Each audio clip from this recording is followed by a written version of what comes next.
Good morning. It's Tuesday, October 18th. Believe it or not, we're well into the week. Vivi, did you have a question or did you just forget to lower your hand? Yep.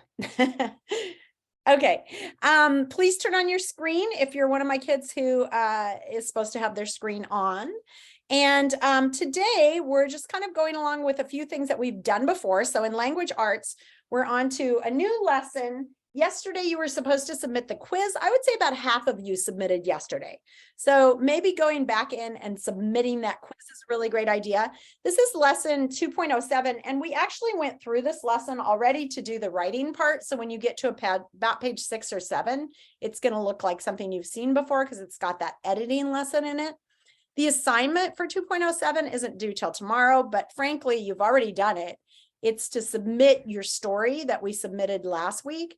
So when you get to 2.07, one thing I need you to understand about Canvas is that it has an automatic point system.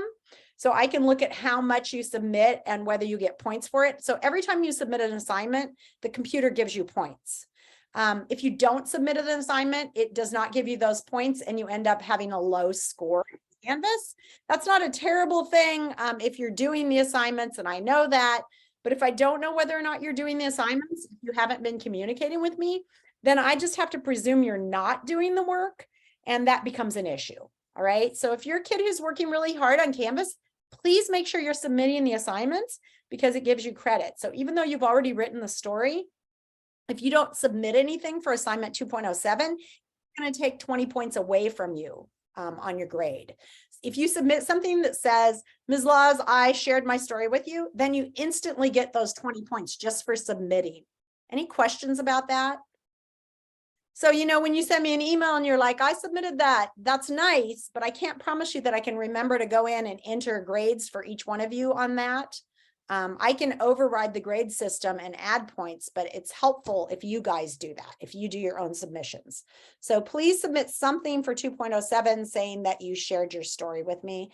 And I think everybody has shared except for the 2 kids that I mentioned yesterday. Javier, I looked for yours and I didn't. Oh yeah, I did see yours. Yours was there. Yes. Thank you, Javier. Sophia, I saw that you submitted something, honey, but it wasn't sharing your story with me. So when I went on to Google Docs, I couldn't find your story. And I don't know if Sophia's still on here or if we lost her. I think we lost her. She was here for a minute. Okay. So why can't you wait for the 24th? Brianna, what's happening on the 24th? Do you know? She's not going to say. Okay. I'm going to put it on just the host right now. Okay, friends. So that's what's going on with language arts. So I'm not really going to teach the lesson today because it's you guys can go through it on your own. The submission is something you've already done, so that's not confusing, and it's a lesson on finding the meaning of words in context. So there is a big long story though, and you need to make sure and read it. It's about space. It looks pretty interesting. So that's where we are in language arts. I do have something else to share with you though. This week and next week are Digital Citizenship Week. So I'm going to share my screen and we are going to talk a little bit about digital citizenship. It's an interesting concept, and especially because we spend so much time online, don't we? Let's see, here it is. Nope, that's not it. Nope, that's not it. Yep, that's it. So today's lesson is called Finding My Media Balance. And it's about thinking about, what you want. What does media balance mean for you? So I just want you to think about that. Media is things like, well, what is media? Who can tell me what media is? And I'm going to bring up the chat a little bit. Who can tell me what media is? Anybody know what that word means? Go ahead. I do. Go ahead, Nora. What is it? So media is kind of like apps, kind of like Instagram, Twitter, or Facebook that you can contact people or photos upload on it or stuff like that. Okay. In fact, media is anything like that. So it is all of those things. So it's being online at all. It's all the advertisements that pop up on your screen. It's YouTube. It's Twitter, it's all those things you guys know about that I don't even know. That's media. So anything, honestly, that's trying to sell you something or trying to get you to use their online products is media. And you guys are growing up at a time, you know, when I grew up, there weren't even videos. All we had was TV. My parents grew up without TV in their lives. So the world has changed a lot. So today the goal, yeah, Mila, go ahead. And I'm pretty sure TV back then, it wasn't even like the TV now. You couldn't choose what you wanted to watch, and it was just live. Yeah, it was interesting. Now, it wasn't live, but it was like we only had about 3 channels. And so every kid watched all the same programs. So when we went to school, we would all talk about the same things because there wasn't that much. So people who grew up, and that's why I have this behind me, because everybody who grew up my age knows exactly what this is. You guys probably don't know, but it was a TV show called The Brady Bunch. And we all know the song and everything. So someday I'll sing it for you as a punishment. Consider what media balance means and how it applies to them, and create a plan for healthy and balanced media use. So you guys need to be careful. They're finding a lot of links between your mental health and your relationship with media. In other words, if you spend your whole time looking online at people's lives, their lives look pretty amazing on things like Twitter, like everyone's out having way more fun than you. And what they've realized is this has created a lot of stress among our young people. A lot of people who are in middle school and high school are having problems with their mental health because they think everyone else has a perfect life, right? So you got to be careful. It says if you could plan your perfect day where you could do anything you wanted, what would it include? Write a short reflection on your handout describing what you would do. You don't have to write a reflection on your handout, but just thinking for a minute right now, I want everybody just thinking, what would your perfect day look like? Where would it be? What would you be doing? Who would you be with? How much of that time would be online? How much of that time would be not online? I know some of you who wouldn't be online at all, and others who would be online all day. Now imagine that your perfect day will be granted for 7 straight days. So this is not just one day, this is 7 days. Would you change anything in your perfect day? And if so, what?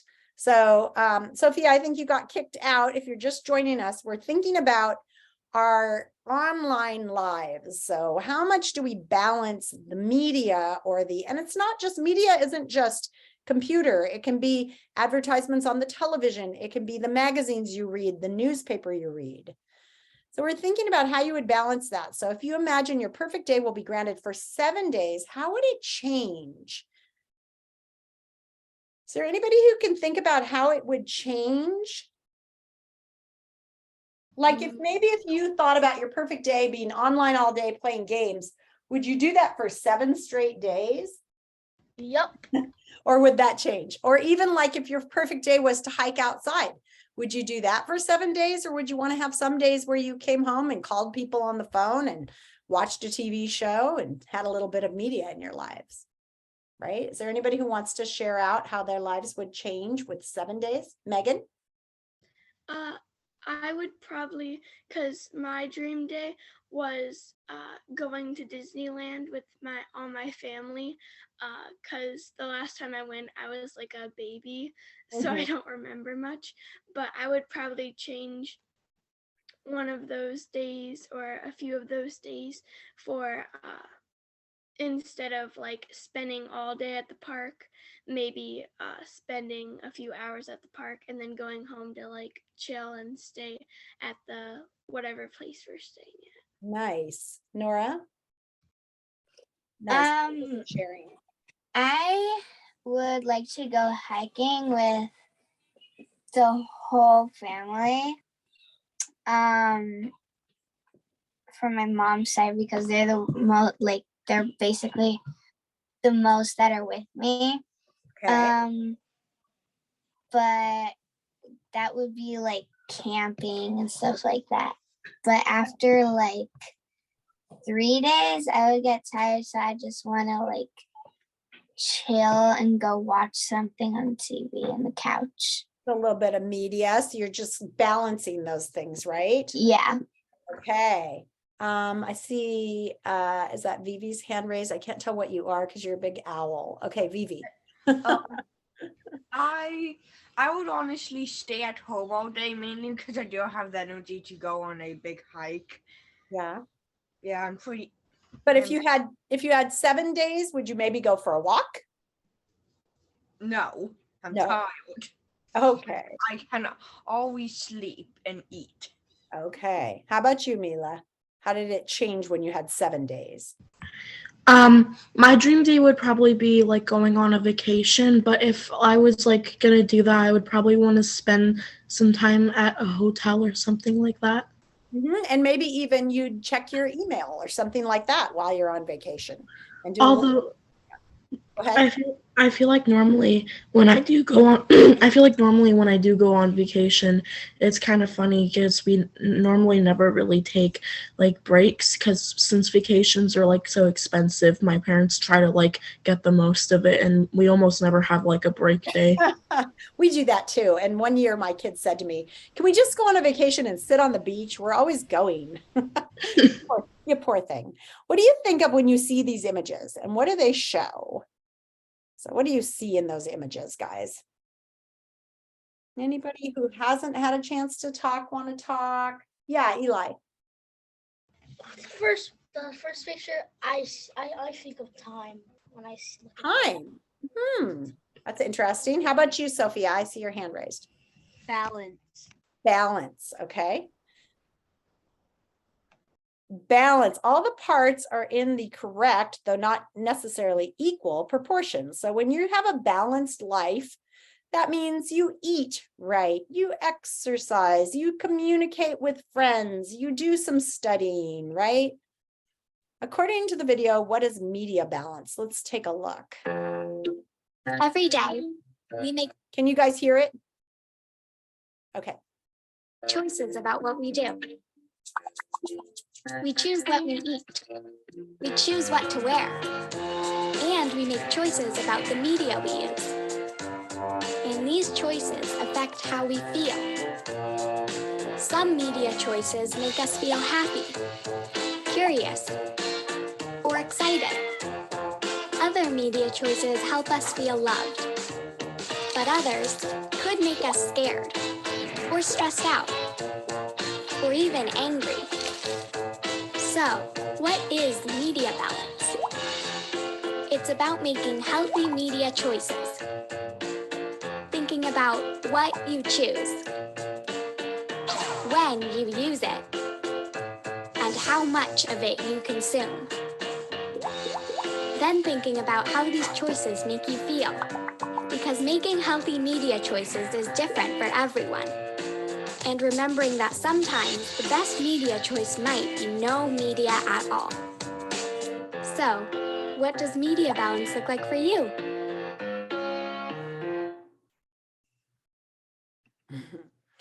Okay, so I think we're going to go into breakout rooms for a minute. I'm going to stop my share and I want you to talk about that. I know that you guys love video games, but I'm guessing that at a certain point, it does become a problem, creates friction at home, makes it so you don't get your homework done.